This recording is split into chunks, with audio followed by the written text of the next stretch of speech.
We begin our story by witnessing a cabin in the woods. Not one of comfort or warmth, but one of isolation. Its walls are soaked from the rains and torn from the wind, almost making the cabin look more abandoned. Some of the windows and doors are even barred up with wood planks in a feeble attempt to keep the cabin together. This is what Claire keeps seeing, this unchanging image of the dreaded cabin. She sits at her desk in a sandstone basement, the roof slightly too low to feel welcoming. The light is dim, always feeling as though it is lit by a single candle, and yet Claire could never quite point out where the light was coming from at all. She wore a purple leather jumpsuit. It was tight, with an additional light jacket over top, and it wasn't super comfortable, but it was something that Claire had been willing to get used to. She had volunteered for this project after all. At least, she tells herself she did. Sitting on her desk was a small stack of envelopes provided to her by the Fortet, who for Claire is the woman in charge of her district. Each addressed to the Department of Profits at 1,000 Eyes. And so, as instructed, Claire did her part of the work. One by one, she had opened the envelopes and typed the requests inside into her typewriter. Then, once she took the finished card out from the typewriter, she'd insert it into the scope, a crystal ball-like object sitting on a bronze and electronic stand on her desk. You see, Claire was what the people at 1,000 Eyes called a prophet. And what she had, like many of the other prophets, was very important to the corporation's success. Claire woke up the next morning in the bunks to the sound of the Fortet entering the room.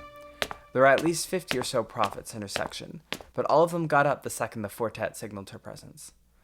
The bunks were bright white, and the sleeping arrangements were set to make sure no one could close their eyes as they slept. Closing your eyes was a risk. The bunk next to Claire's was Damia's, a devoted man to the cause, though he was relatively socially awkward. He was also one of Claire's close friends in the cause, her other two being Gallia and Toucher.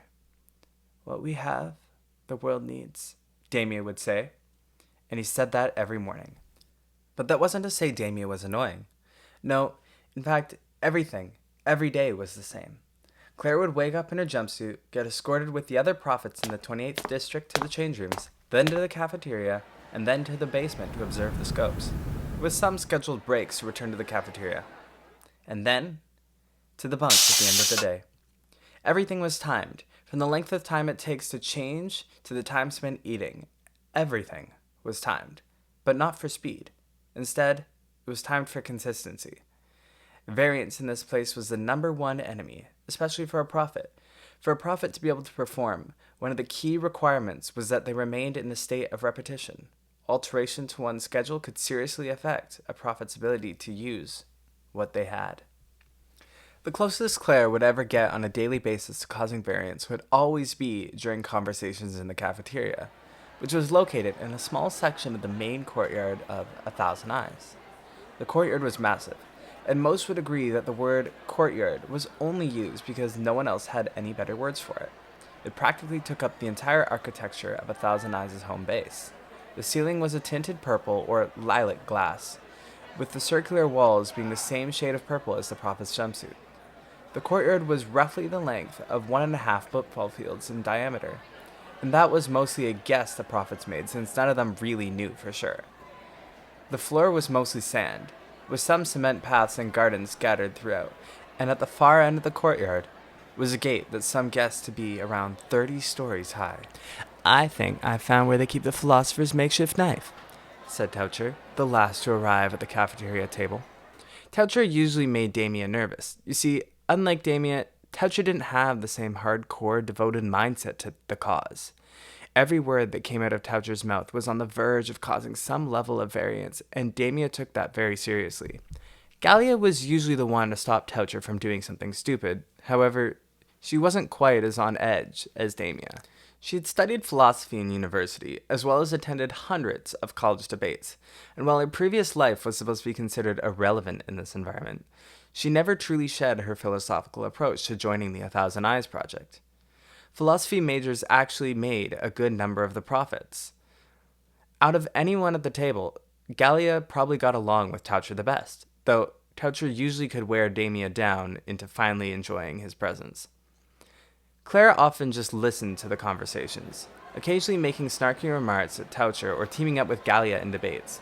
But Toucher was funny, and despite having joined A Thousand Eyes almost 7 years ago, Claire always felt a little uneasy. She was devoted, of course. "What we have, the world needs," Damia would say, and "what we have, the world needs," is how Claire would respond, every time. But she always felt uneasy. The philosopher's makeshift knife that Toucher brought up was a big deal, though. Usually the most extreme of conversations would risk talking about the starships that A Thousand Eyes used for shipments, and how it would be cool to ride one off planet. Gallia usually knocked some sense into Toucher pretty quick during those conversations, though. In terms of variance, the one time Toucher took someone else's lunch meal was also a massive scandal, and that eventually resulted in Toucher being forced to permanently and repetitively steal that meal daily as to prevent more variance. You see, the solution to causing variance was usually either to forcefully incorporate the outlying event into one's daily routine or, in more severe cases, remove the prophet completely. The philosopher's makeshift knife was definitely a severe case of variance. "You moron!" said Gallia, pinching the back of Toucher's neck from the chair next to him. Damia continued to eat his meal, pretending the events around him weren't unfolding. Claire had heard whispers about the knife, not enough at a time to cause much variance, but its existence was something that had been rumored. It was described as a tool that could completely eradicate a prophet's condition, and A Thousand Eyes for sure didn't want anyone to know much about it. The days following continued mostly as normal. Claire would wake up with incredibly dry eyes, continue to the change rooms, then move to the caf for some carefully measured hash browns, then the basement to observe the scope, then the caf, then the basement, then the caf, and finally back to the change rooms, and then the bunk. Prophets never removed their jumpsuits. They couldn't. In fact, the act of going to the change rooms was more just for routine, and felt much more like going through a human-scale car wash. Claire also continued to have the flashing images of the cabin, whether it was while looking into the scope or while sleeping with her eyes open. The cabin was a constant, always the same dreadful image. It was one morning, roughly a week later, when Toucher didn't show up to breakfast. They had been trained for the removal of a prophet, since this event could trigger lots of variance. The instructions were always to act as they would on any other day, as though the prophet were still there, and over the course of the next 3 months begin to phase out the removed prophet from their conversations and conscience. So that's what they all did. They didn't mention it to each other, though Claire definitely witnessed a tear in Damia's eyes despite his seemingly indifferent expression. Gallia was heartbroken, sobbing with a straight face and struggling to breathe, but Claire knew neither of them could acknowledge it. Once again, the weeks grew in repetition, and Claire's vision of the cabin continued to return. This time, however, there was something a little new. We witnessed the same image of the cabin in the woods, though this time the vision progresses, and we appear to follow 2 police officers as they approach the back door. "Anyone home?" they'd shout, right before they began banging on the back of the door. Claire hadn't seen that part before, but the tail end of the vision troubled her, a lot more than the simple image of the cabin did.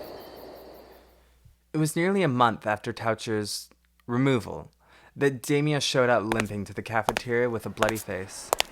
It was Gallia who broke the silence at the table to ask what happened, which was risking a lot. "What we have, the world needs," Damia said, obviously in pain, but Gallia didn't let Damia avoid the question. Claire sat there and observed. Eventually, Damia reluctantly answered. "I fell down the stairs to the courtyard. It caused a lot of variance. I then had to talk to an oversight." Damia's robotic tone was what really made Claire worry about him, but she knew where this was going. The oversight's job was to minimize variance among the prophets, and though they claimed this place was not a prison, the oversights sure acted like guards. Claire had heard Toucher mention that they did indeed carry guns, but Claire hadn't seen the firearms herself. But this new development made Claire feel anger towards not just the oversights, but towards something that was too dangerous to feel any resentment towards. So She tried her best to ignore her feelings in this moment. But Damia's bloody face and Gallia's almost motherly expression of fear really made it impossible for Claire to feel anything less than aimless hatred. "They're going to push me down the stairs again tomorrow morning," said Damia, trying to maintain a neutral and straight face. "They're gonna make it part of the routine." Claire turned to Gallia, trying to think of a solution. "You could call for a debate with the Fortet," suggested Claire. "Debate why this isn't helpful to their philosophical viewpoints." Gallia paused, looking back at Claire. "I don't think I'm going to win a debate based on their philosophical foundations.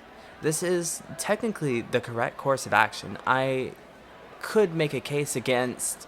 But before Gallia could finish, Damia stopped her. "No," he said, struggling to lift his hand. "What we have, the world needs." For some reason, hearing Damia say it this time made it feel unclear whether she was watching the makings of someone incredibly heroic or unbearably pathetic. But in either narrative, it looked sad. Despite all this, Claire still repeated, though quietly this time, "What we have, the world needs." The next few weeks continued on schedule, but Claire began to find it hard to watch Damia return to the table every meal. His face was always bleeding, his arms likely broken and his knees obviously splintered, and, by the rules of the cause, Claire's eyes remained open the whole time. In the most heartbreaking way, he continued as normal, even making brief eye contact with the little red-headed man not more than 3 tables down with a tiny goatee, as he did every meal. Claire had never hated 1,000 Eyes the way she hated it now. It wasn't until Claire received the image of the cabin while she was in the middle of the hall being escorted to the change rooms that she realized something desperately needed to change. She felt herself collapse, her legs becoming too pathetic to keep her from putting on a huge show for the Prophets. It was the same image of the cabin and the officers, and while her biggest fear at the moment was the Fortet coming to meet her on the floor of the hall, she dreaded almost as much what lay beyond those cabin doors. "Prophet!" Claire heard, projecting from the Fortet in the distance, who was now clearly walking towards her. "Return to formation. Your eyes look way too close to fluttering." And that's when Claire did something that she knew she couldn't come back from. She closed her eyes in front of the Fortet. "Prophet!" cried the Fortet. "May I remind you of the dangers of such behavior?" The Fortet moved close, and Claire began to feel like she was being forced to a funnel. Whatever was on the other end of this conversation, it was going to make things worse, and the last thing Claire wanted to do right now was compromise with the Fortet. So, she began to get up. Completely disoriented and off balance, the Fortet approached faster, and Claire began to panic. This was it. She was about to do something very stupid. And that's when she ran. Turning away from the Fortet, Claire began to kick her feet into the ground until it felt like ice finally gained enough grip to get her moving in the other direction. While she was partially running out of pure panic, another part of her knew that there was something she needed to find first, something she couldn't escape without. Toucher had hinted at its possible location over the years, but when Toucher said he had found it, despite Claire's attempts to remain uninformed, she put together the location of the philosopher's makeshift knife. The knife was never truly hidden. It was just always in a spot where no one was scheduled to go. So, when Gallia was standing around the corner of the wall by the entrance to the storage room, Claire was surprised to see her. "I heard the Fortet yelling from the 27th, she said, in a worried yet understanding tone. "Mine doesn't know I'm gone. You're making a run for it?" She was putting herself in incredible risk even being here. Claire stared at Gallia, both in shock she was this smart and terrified of her next words. But before Claire could speak, she did something incredibly unexpected. "The knife. It's on the 3rd shelf from the top in the back of the room." Claire looked at Gallia in the eyes, then jumped into her arms, letting a tear leave her own. Yes, I'm running. I have to." Gallia pulled back a little to look at Claire in the eyes again, the footsteps of the Fortet growing louder. "You run, so we know it's possible," Gallia said, one hand on the door of the storage room, other on Claire's shoulder. "I'm not going to stop you." Claire never stopped thinking about that moment, because when not long after she made her run across the sand-filled courtyard, Philosopher's makeshift knife in her hand, Oversights running behind her, and the towering gate beginning to close before her, seeing the endless desert of sand with a horizon of cloudless sky hiding behind the gate, made sure Claire was full of adrenaline. She was running from something bigger than herself, and every footstep made by an Oversight in the sand behind her created more reason for her to run. And then, when she thought it would never happen, she crossed through the gate. The gate that seemed so far out of reach from her seat in the cafeteria that she used to forget there was ever an outside to begin with. She knew she wasn't going to outrun them on the sand, so when she looked around to see one of the chrome-plated shipment starships being unloaded, that was her next destination. The ship had more of a box-like shape, not quite built for speed, but if it could get far enough away from the home base to cross planet, it must definitely have been built for distance, which in Claire's case may end up being more useful. 2 Oversights in white jumpsuits and purple lining were guiding the crates of hash browns off the ramp extended out the back of the ship, and as Claire approached the ship, they turned towards her, one pulling out a baton and the other a radio. Claire's first response was to grab the baton as the Oversight swung it at her. It hurt. A lot. Her hand had been stinging from the force, but the knife was still gripped in her other hand. She pushed the Oversight to the ground, his grip strong and pulling her down with him. Then, with a couple seconds of what seemed like an eternity of hesitation, Claire took the knife and drove it horizontally across the Oversight's eyes. Before she could stop to see the Oversight's face, the second guard grabbed her shoulder from behind. Out of pure instinct, she swung the knife back, around, causing the Oversight to jump back from tripping off the ramp, falling into the sand below the ship. Claire took this opportunity to run inside the ship, slamming her fist on the big red button that raised the ramp. She quickly turned to make her way to the front of the ship, hearing the cries of the Oversights running out of the gates. She heard the ramp shut behind her, and as she entered the cockpit, she quickly learned she had no idea how to fly the ship. After a horrendous amount of time spent scrambling to press the correct buttons, she finally pulled the lever next to the pilot's chair, which seemed to cause the back of the ship to shake. She finally gripped the curved handles in front of her, and out of luck, decided to push them forward. The chrome starship jolted forward, flinging itself into the sand and skipping off the ground. Claire could feel herself being pulled back into the chair, using all her strength to keep holding onto the handles. Then, before the ship could tear itself apart, she pulled back on the handles, lifting the ship off the ground and redirecting it upwards to the bright, uncovered sky. She was going to do it. She was going to make it out of the atmosphere with the Philosopher's makeshift knife, which she still managed to grip in a left hand around the steering handles. She could feel the atmosphere approaching, the bright blue of the sky darkening to a beautiful navy, then to a shade of black. She couldn't see behind her, but she could feel the ground becoming further away, the headquarters of 1,000 eyes probably looking like a single grain of purple sand amongst a beige desert. And then she heard it, the 2 sounds that she remembers as the sounds that will haunt her forever. The sound of the metallic plates tearing off the back of the ship, and the sound of the ship tearing itself in 2. She turned around, heart dropping in panic, to see the back end of the ship rip itself from the cockpit. She could feel the ship slow down, then switch directions, plummeting towards the ground. She gripped the handles tighter, the ship spinning and spinning faster and faster. Claire tried her best to keep the ship on an angle, never moving straight down, but she knew she was only seconds away from passing out. And not long after, she did, and the ship plummeted into the sand, ripping itself apart. When Claire awoke, her heart was racing out of her chest and ramming into what felt like a large metal plate. The shock washed over her as she attempted to look around her and see the fire and chrome plating collapsing around her. It was covered in multiple layers of shrapnel, and she could feel her legs stinging and her lungs in incredible pain.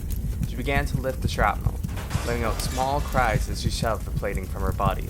She looked around, finding the knife just out of reach from her left hand, and just as she gripped the handle, she could hear the ceiling of the ship begin to collapse.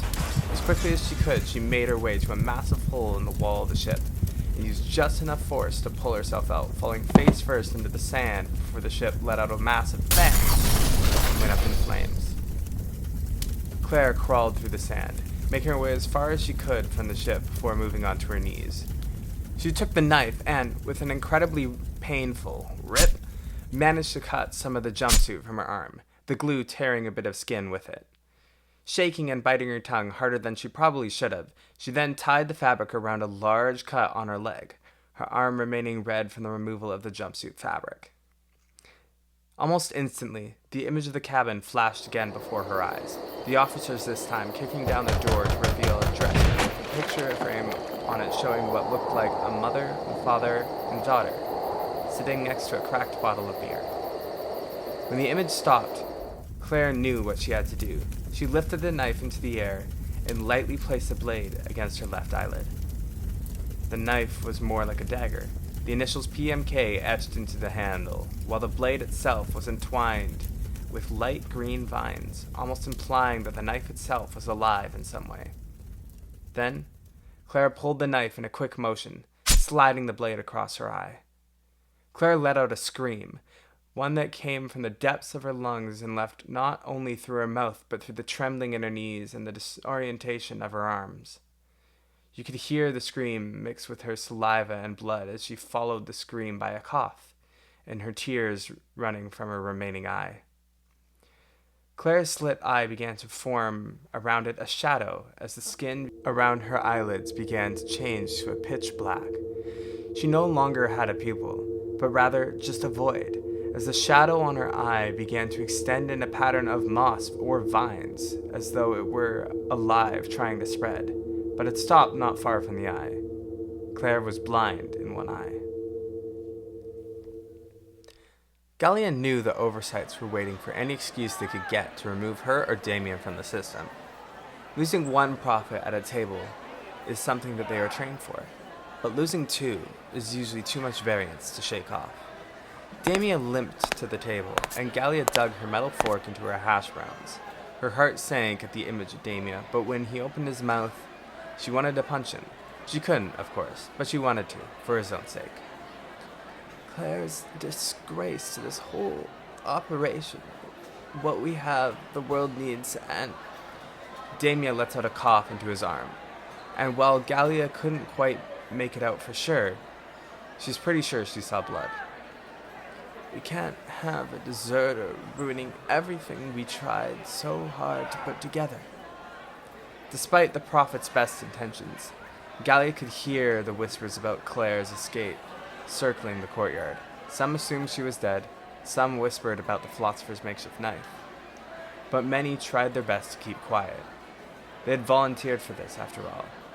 But Gallia could sense that while devotion to the cause was the only way to keep their mission on track, many of the other prophets who were trained in philosophy, like her, may start to exercise the ancient skill of weighing the pros and cons.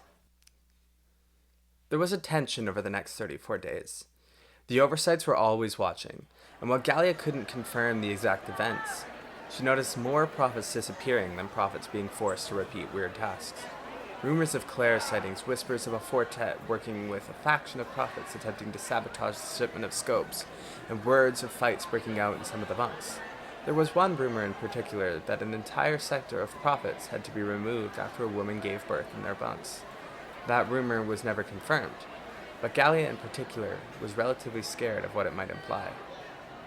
The rumors, however, remained rumors for a while. The tension remained as it was, and the prophets who still believed in the cause were willing to go pretty far for it. As of now, Gallia was still on board. At least, she planned to be smart about it. It was on the 35th day after Claire's escape that another girl attempted to run. She was roughly 34 years old, and Gallia watched her get up from the table as everyone got up to go to head to the basement. She'd been sweating, but when she shakingly dropped her tray, she immediately knew she had to start running. Gallia watched her sprint through the gardens and cement paths until she was gunning it down the open sands to the closing gate. While some prophets attempted to ignore the events to avoid variance, Gallia noticed some of them turn their heads to see the woman running. It was even more shocking to Gallia when the oversights gunned her down in the middle of the sand. Perhaps it was to send a message. Perhaps the oversights were scared of her, but Gallia knew whatever the reason was, it definitely affected the prophet's performance that day. Those closest to the incident were quietly removed later that day. Thatcher had been right about the guns. Over the next few days, Gallia thought about Claire. She wondered whether or not she had made it somewhere safe, or whether she was even She didn't want to think about that possibility. Damien arrived at the caf the next day grabbing his head. Gallia had been watching him walk up to the table after having fallen down the stairs again and again for ages, but something was seriously wrong this time. Damien looked off balance, his eyes never quite focusing on the direction he was walking. He looked dizzy. Gallia began to panic. She even briefly witnessed the red-haired man look at Damien in a worried fashion. That's when she noticed Damien stumble, placing a hand on the back of the chair to pick himself up. Gallia wanted to call for help, do anything. She knew she should have made a move earlier to prevent this, but now was not the time for regret. Gallia stood up and raised her arm. "I call for a debate with the Fortet," she called. There was no going back now. 38 days was a long time to be walking, and while Claire was able to scrounge enough hash browns for up till now from the debris of the starship, they were not luxurious meals, and her rations were almost down to none. After roughly half a day's worth of walking, she sat down on a small sand dune to catch her breath. She was tempted to use the knife on her other eye, but she knew that if she did, she wouldn't be able to find her way out of the desert, and she was running out of time. She had trailed her foot behind her in order to leave markings in the sand. That way, she wouldn't be walking in circles, though she's convinced that she must have stopped moving in a straight line at some point. The dust clouds in the distance also didn't help her hopes for her little pathway staying intact. She was lost, exhausted, and desperately needed the image of the cabin to get out of her head. But contrary to her hopes, the image had grown more detailed now. We witnessed the cabin once again. Along with the police officers banging on the door and busting in, we see the photo frame and beer bottle. And then we pan down, seeing an old man lying on the ground, eyes closed and drenched with alcohol and other liquids that you don't want to know. The floor was covered in glass, and the floorboards looked as though they might drop beneath his body at any point. When the image ceased, Claire began to cry. Even if she reached somewhere safe, even if she could find a place outside the seemingly endless desert, all she wanted was for the flashes to stop. She couldn't bear to see the image again. After a couple days of walking, the dust clouds grew closer, and Claire knew if anything else she had to find a way to not let the incoming wind set her off course. But that's not what happened. The wind came over her the next day. Sand clouded every ounce of vision she could get from her remaining eye. It got in the cuts and scrapes on her leg. The only thing keeping her from being completely shredded by the sand was her unremovable jumpsuit. Claire had but a crumb of hash brown left, which she kept in the end of her sleeve. She had grown sick of them over the years, like she had with all the food, but for some reason, now that she was out, they just felt like something she should have already left behind. Claire moved through the sandstorm, trying to maintain a straight line, but could no longer see the trail she had etched for herself with her foot. And so she couldn't sit down, couldn't turn. She had to keep moving straight. But despite her best efforts, the wind got her, and she fell, and she rolled, and rolled, and rolled, until she came to a stop. Claire had no idea what direction she was facing. Gallia made her way up the steps towards the debate chamber. She had learned about it in school, but Gallia had never truly been in there. The oversight guiding Gallia pushed her in through the heavy, white prison-like doors before shutting them behind her. Typically, the oversights are not supposed to treat a debating prophet with aggression, but Gallia could tell the current emotional tension in the program may cause some of those rules to be broken. The 27th Fortet sat behind a glass barrier suspended above a metal table. The room was dark, with the exception of a single strip of light above the glass, illuminating the Fortet's face. "Sit down, Prophet," said the Fortet. "As part of the procedure, I'll be reading you the rules of the debate as to maintain a philosophically open environment, and allow for improvements as well as alterations to our proceedings." Gallia sat down, nervous. "Due to the act of hosting a debate being a possible threat to our current mission, there will be a reactionary consequence to this act of variance that, at a very low likelihood, could result to the extent of a removal of the participating prophet. Do you understand?" "Yes," responded Gallia. "The nature of this debate will go as follows. You may make a claim to me that something in the 1,000 Eyes current philosophical code is either not being met, being executed in an unnecessary manner, or can be replaced by a separate philosophical viewpoint. Do you understand?" "Yes," responded Gallia. Should I agree with your claim, we will attempt to resolve the issue you have put forth, as well as attempt to rehabilitate you into your schedule to reduce variance. However, should we disagree with your claim, and should you fail to defend your case, we will use any means necessary to deal with all excess variance. Is that understood? Yes, responded Gallia. Good. Then we may begin, states the Fortet, sliding her clipboard to the side. If I am correct, you are here to debate the violent means by which Prophet Damia has been instructed to adopt his variance into his schedule? No, responded Gallia. I'm here to debate a revision of the 1,000 Eyes philosophical code. Claire saw the same flashes of the cabin as she scrambled to retrace her steps. The man on the floor terrified her, a certain fear deeper than anything she had ever had. A fear so strong it felt unfair that she could even have it. The sand, the wind had made it smooth in every direction. And the knife was no longer in Claire's hand. Claire crawled through the dust and wind, but her one eye made it difficult to see anything, let alone a single dagger likely buried in the sand. She crawled in every direction, but it was no use. She had no idea what way she was facing and how far she had turned. Then, the image of the cabin kept flashing before her eye. Over and over again. It wouldn't go away, so she screamed and screamed and screamed.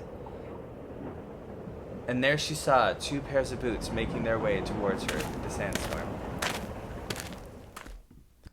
Gallia sat across from the 27th Fortet, nothing between them except a table and a sheet of glass. State your case. Let's acknowledge that in our foundation, certainty outweighs possibility. We sacrifice the possibility of the prophets for their certainty, and hence provide certainty to the outside world.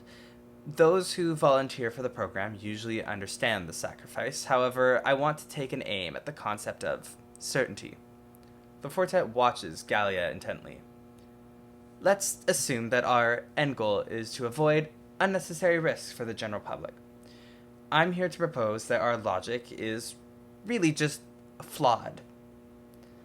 The Fortet looks at Gallia in a demeaning manner. You propose that we are not supporting the stability of the average person. We prevent stupid decisions every day. Certainty only keeps people where they are. Those who are at risk are now just more at risk, and those who are safe are just more safe. I don't know. I don't believe that the lives of anyone in here are worth protecting that world. When I see people living out there, I see people who are fearless, confident, responds the Fortet, almost defensively. They aren't living, interrupts Gallia. They're dissociating until they shrivel up and die. And so are we. Claire had never had a rest like that before. Perhaps it was because she had her one eye forcibly blank, but when she awoke, the eye that was cut was somehow in far less pain than her open eye. She reached her arm around her body, still tightly wrapped in her purple jumpsuit, until she felt something soft beneath her. It felt fabricated, and very unlike the sand she had spent the last month traversing. When she lifted her head, it took a while for her to figure out exactly where she was. How long were you out walking to get that logo out to a place like this? Said a voice from behind her. Claire looked around her to see what looked like a well-furnished living room. Nothing fancy, but very comfortable. She was laying on a green couch in the middle of the room, and as she looked behind her, a woman in a full-length, soft gray cardigan moved towards her, holding what looked like a frozen salmon. For your eye. Claire began. How did you find me? Where am I? Me and the mayor usually go fishing in the sandstorms. Not for fish, those we get from abroad, but just to see if anything got dragged this way by the wind. Turns out this time we caught you. Mayor? Yeah, the town's not really that big, so hanging out with the mayor is really just like hanging out with anyone else in this town, really. I'm Makia, by the way. Claire. Well, Claire, You must be starving, and I bet you have a lot of questions. Are you gonna send me back? There's a silence, and Claire was ready to return to her miserable life in the giant purple hockey puck. But then, after Claire's instant feeling of despair was ready to sink in, Makia spoke. Come with me. Makia reaches her hand out to pull up Claire from the couch. If you can stand, that is. Claire takes Makia's warm and comforting hand. There was something about her touch that let Claire know she might not be sent back after all. After passing through the very cozy house, they arrive at the front door. Makia opens it and steps outside. The village outside the door is small and seemed to be located in a red sand between some of the dry hills and the desert that Claire had just come from, which meant that she wasn't too far from the edge of the desert when she passed out. Despite seemingly being nowhere near any visible resources, the town didn't seem like it was struggling too much. Unlike everywhere else, we're one of the few places on the planet that doesn't use a Thousand Eyes' services. There's no risk of us sending you back. It's a nice place here. That it is indeed. Spoke the kind of voice you expect to hear from a tall man in a top hat and cane from the back of the house. Claire turned around to see, surprisingly, almost that exact person, except with a scruffier beard and no top hat. For some reason, Claire could picture him riding a horse. You must be a runaway prophet. Mayor Polymer. The man, who has made his way to the door entrance, extends his hand out for Claire, who returns the gesture. Claire. Pleasure. Well, I hope you find yourself at home here if you're planning to stay for a bit. Makia has agreed to let you stay in her home while you sort things out. If you ever need me, I'll be out at that shack at the end of the road. Toodle-doo. The mayor walked down the front step, into the road, and in a very absent-minded manner, made his way to the edge of town. Anything you need, I'm here to help, said Makia, turning to Claire in a graceful manner. I've got food ready in the kitchen. Before Makia went into the kitchen, however, she unbuttoned the bag that hung from her side and reached for what sounded like a large metallic handle. I believe this is yours. She pulled from her bag the philosopher's makeshift knife and rested it in Claire's hands before turning to enter the house. When Gallia returned to her table the next day, she could feel chills at the sight of Damia's mangled face. To Gallia's relief, he was breathing, and she could tell he hadn't taken a bite of his food, and his right hand was shaking uncontrollably. She knew he was on the verge of one fall down the stairs too many. The white powdered chalk around her table was a practice rarely used, but she had learnt in school about its meaning, and it was usually to deal with large removals from the system. Her and Damia were both scheduled to be phased out. This meant the other prophets had to be made aware that their table was to be slowly removed from their memories. Gallia's execution was to be scheduled months from now, and the plan for Damia was, according to the Fortet, to let it happen naturally, meaning they didn't plan on providing him with any medical attention. Gallia knew she won the debate, if that was ever possible, but she also knew it didn't matter. These people dedicated their lives to 1,000 Eyes, and to pull the rug out from under them and tell them everything was pointless was never going to work. Gallia knew she was right, but she also knew that she wasn't convincing. It made her angry. She could feel her fists clench at the knowledge that she was supposed to return to her daily routine and live out the rest of her days serving a cause she didn't believe in. But what she couldn't stand was Damia's choked up voice, every meal, as though there were no soul left in him, saying, "What we have, the world needs." The next few days were much of the same, and Gallia knew she couldn't stand it anymore. The sun was bright through the window while Clara felt the knife against her back. It began just under the back of her neck, held with careful precision as Makia ran it through the fabric of her jumpsuit. Clara felt the cold air on her back as it happened, the tear of the fabric right through the center of the logo sending shivers along her skin under her white tank top under the suit. But it wasn't just cold. There was something freeing about it. Like all of a sudden, she had so much possibility. But even as the days went by and Makia continued to help remove pieces of the jumpsuit off Claire, She still saw the image of the cabin, and every time she saw it, it felt like more than just a nightmare, but a reminder of how limiting her life really was. It took about a week for the jumpsuit to be removed, but by the end, Makia decided to lend Claire an orange tee with a soft brown jacket for overtop that she found in her drawer. Claire had spent some time wandering around town, whether it was through the markets or just to see the hills on the other side. The variety in sights was something Claire truly missed. She had grown very fond of Makia, and there was something very welcoming about her presence, and while Claire did not know whether or not she planned to stay in this town, she did enjoy its lack of connection to 1,000 eyes. The markets always had the strangest of foods, things you wouldn't expect to be available in the desert, but they were all quite good. Claire had even had a few chats with the mayor, and while he was kind of strange, he definitely seemed to care about the town's well-being, and Claire couldn't help but like the guy. That evening, when Claire returned to the house, she knew what her and Makia had decided was going to happen. When she reached the living room, she grabbed the knife out of a box they kept under the coffee table and sat in an armchair on the opposite end of the room from where Makia sat. "You ready, Claire?" she said in a comforting but almost therapist-like tone. "Yeah, I think so," responded Claire.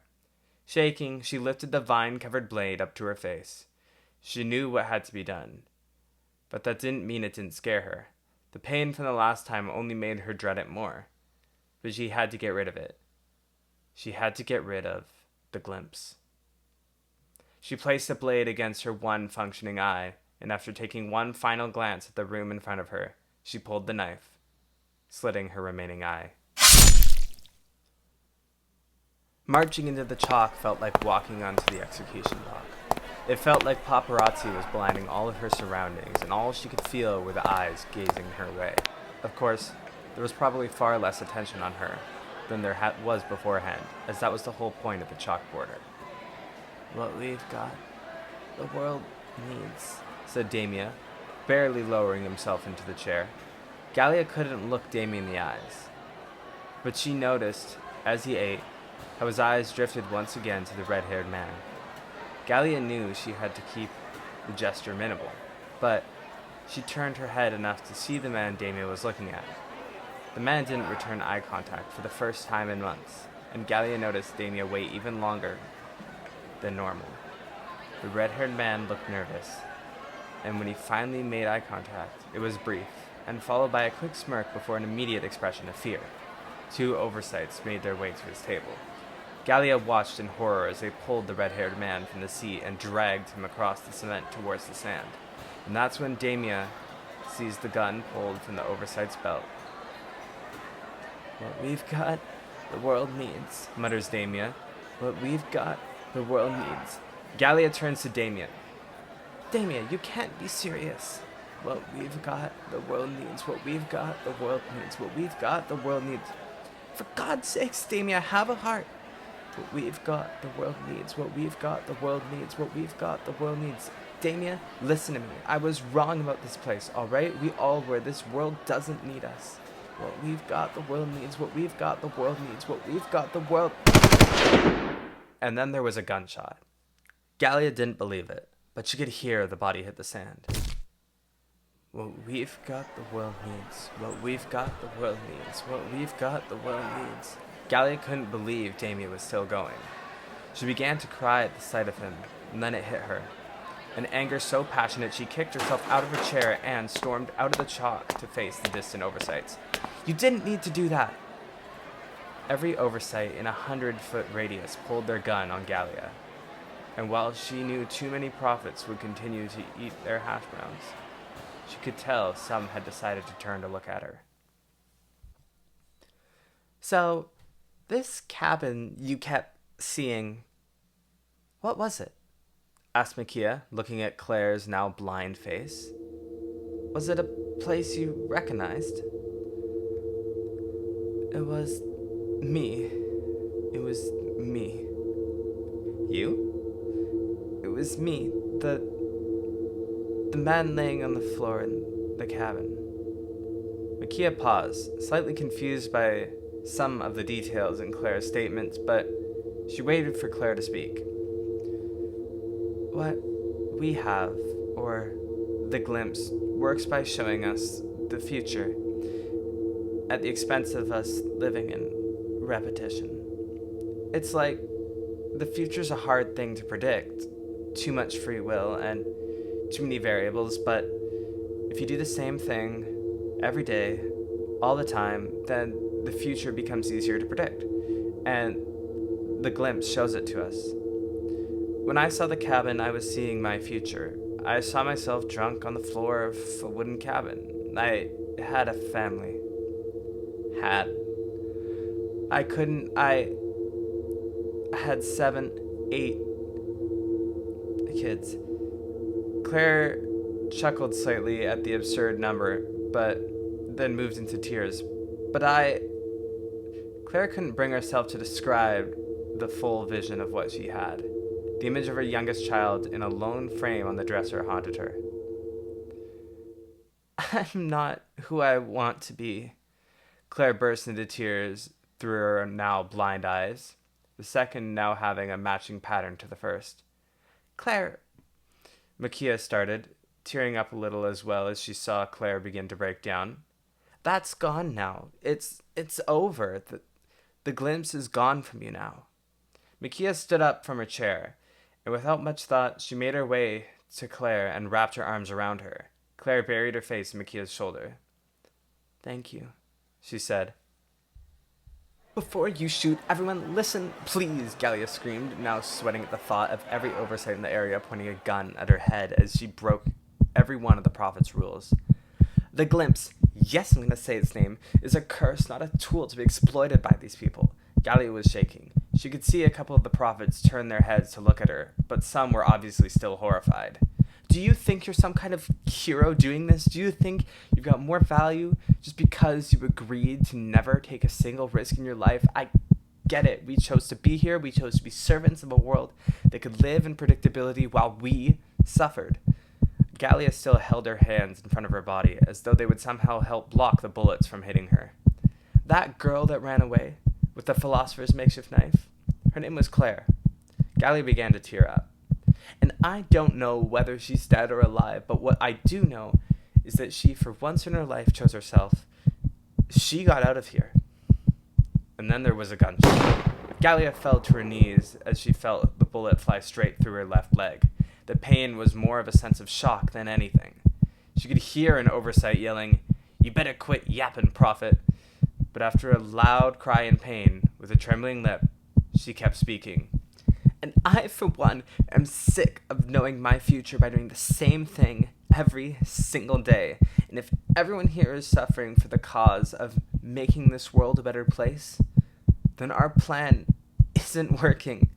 Don't ask me for an alternative, because that's what they all ask when they want you to go back to work. But I know if I don't get as far as I can out there, I will never get to find out what that alternative is. Gallia lets out a small glance towards Damia, who is still sitting at the table, burying his face away from Gallia. I see it. All the time in my scope, the image of a bus driving away. I don't know where it goes, but I know I wanted to get on it. Gallia takes a breath, still trying to push past the intense pain in her leg. But every time I see it, I just raise my hand and give the driver a little wave. Every time I see this image, I never get on the bus. And I want this vision to go away, because I can't watch it anymore, whether you like it or not. Gallia looks directly at one of the oversights, who immediately moves closer to her and places his gun up against her throat. Gallia can hear Damia muttering, "What we have, the world needs," from behind her. But as she listens closer, she begins to hear something different, almost as though it were a whisper. She could barely make out what was coming from Damia's mouth. "What we've got, the world can't have." It was quiet, as though he was speaking to himself. But Gallia heard it again. "What we've got, the world can't have." This time, the oversight next to Gallia could hear Damia, and with a jolt, he turned his head towards him, still keeping the barrel of his gun against Gallia's neck. "What did you say, boy?" "What we've got, the world can't have," cried Damia, his voice cracking slightly as he spoke. Now half the oversights had turned to him. Damia looked the oversight in the eye, and repeating himself again and again and again, "What we've got, the world can't have. What we've got, the world can't have. What we've got, the world can't have." And that's when one of the prophets from the red-haired man's table began to speak as well. "What we've got, the world can't have. What we've got, the world can't have. What we've got, the world can't have." And as the whole table began to stand up, the next one to speak was the table of the woman who had tried to run away a few weeks back, and then another table, and then another. The prophets were chanting in unison, and as more prophets began to stand up, the oversights began to become overwhelmed, moving their guns from Gallia to the other prophets, splitting up their aim. Then, for a split second, the oversights whose gun pointed at Gallia's neck shifted to Damia, and Gallia had a chance. "Run, Gallia, run!" shouted Damia, and that's what she did. She pulled herself from the ground and tried to run, limping and dragging her leg behind her. The prophets had begun to create a crowd, and while Gallia couldn't move fast, as long as she was in the crowd, the oversights couldn't see her. The oversight who was aiming at Damia must have turned away to another prophet because she could see Damia limping up to her from behind. And then she heard another gunshot, and another, and another. The prophets began to fall in their tracks, and as the gunshots grew more frequent, the prophets all began to run faster towards one unique destination, the gate. Damia picked up one of Gallia's shoulders, and to his surprise, another woman from the red-haired man's table grabbed the other. "You're getting on that bus, girl," she said, "and there's no shot I'm working in a bank after this. Let's get a move on." Damia and the woman dragged Gallia through the crowd as they approached the sand, though Damia's beaten body wasn't much help. They had to move fast, and they could hear screaming and gunshots from behind them. The most important things that they had to worry about right now was not falling to the back of the crowd and making it to the gate before it closed. The distance felt like a marathon, and while they knew in comparison it really wasn't that far, every second on the sand felt like 1 second too long. Gallia's heart was racing, and despite Damia's newfound rebellious nature, she did catch and take one more look for the red-haired man's body before looking back towards the gate. They could feel the urgency when the crowd began to reach the gate, since as soon as the first prophet crossed through, there was an immediate rush for the starships. The longer they took, the faster the closest ships filled up. When they reached the base of the third ship down the sand, Damien looked at the person closest to the ship entrance. "How much space do you have? She's injured, we need to get on." "We can take one more, but that's all we can fit." Damien looked at the woman carrying Gallia, then nodded. They both made their way up to the ramp and brought Gallia to the prophet. "Take her. We'll find another. She needs help." "Wait, are you sure?" said Gallia. "It'll be alright. We'll find another. Just don't die on us." Damia and the woman gave one last look at Gallia before making a run to the next ship in line. The sound of the ramp closing up behind them made them run even faster, though Damia's own injuries were beginning to catch up with him. And as he moved, he started to wheeze and cough. The woman lifted Damia's arm over her shoulder.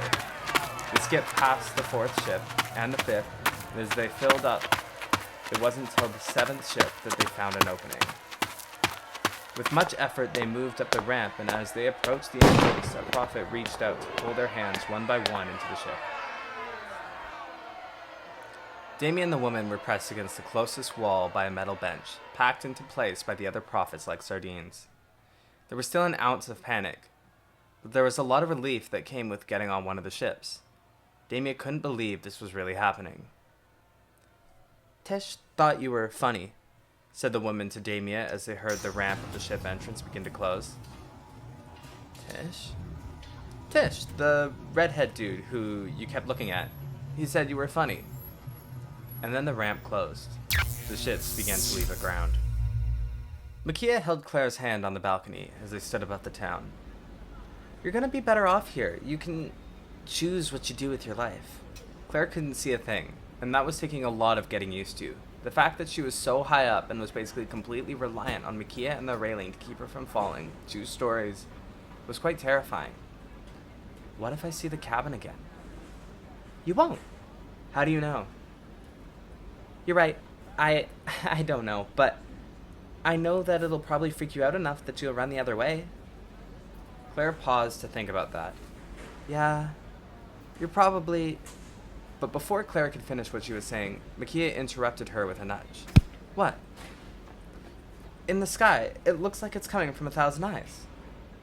Makia pulled Claire by the hand into the house, down the stairs, and out the front door onto the street, where they could get a better view of the desert. I can't see.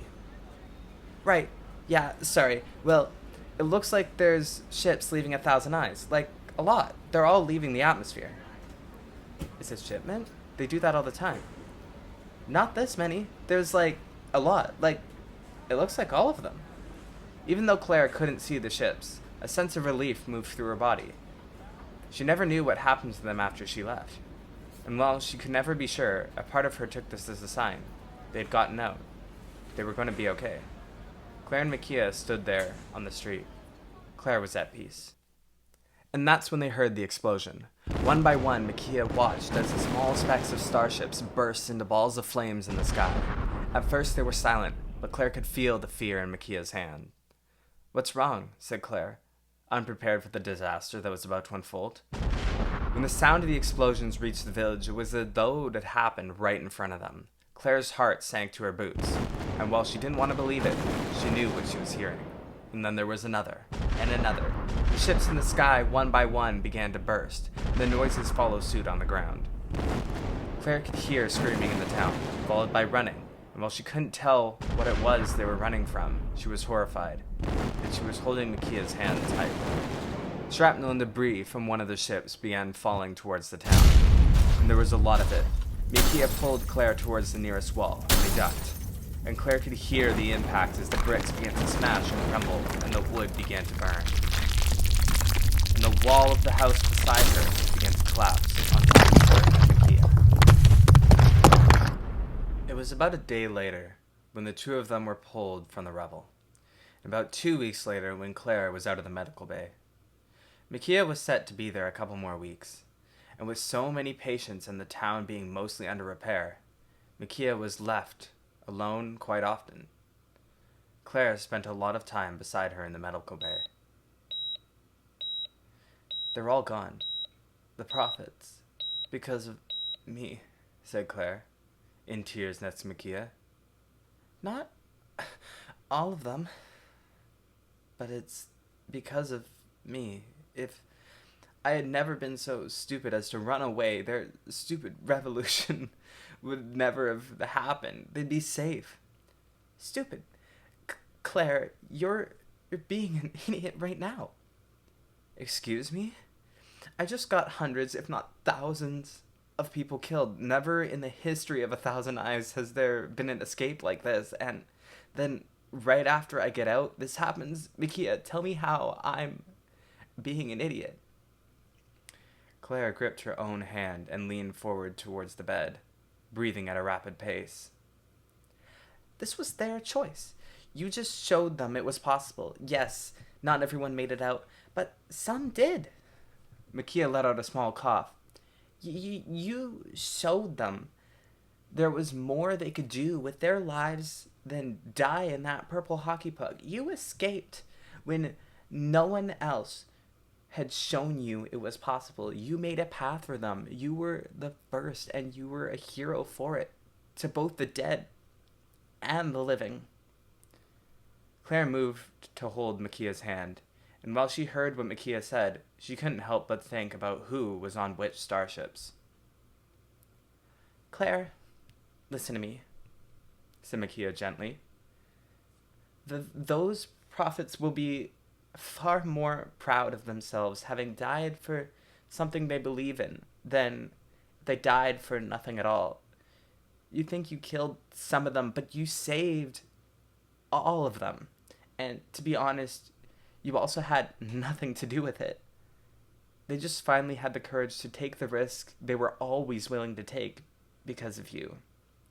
Claire sat by Makia's bed, And as time went on, that was how Claire chose to remember this experience.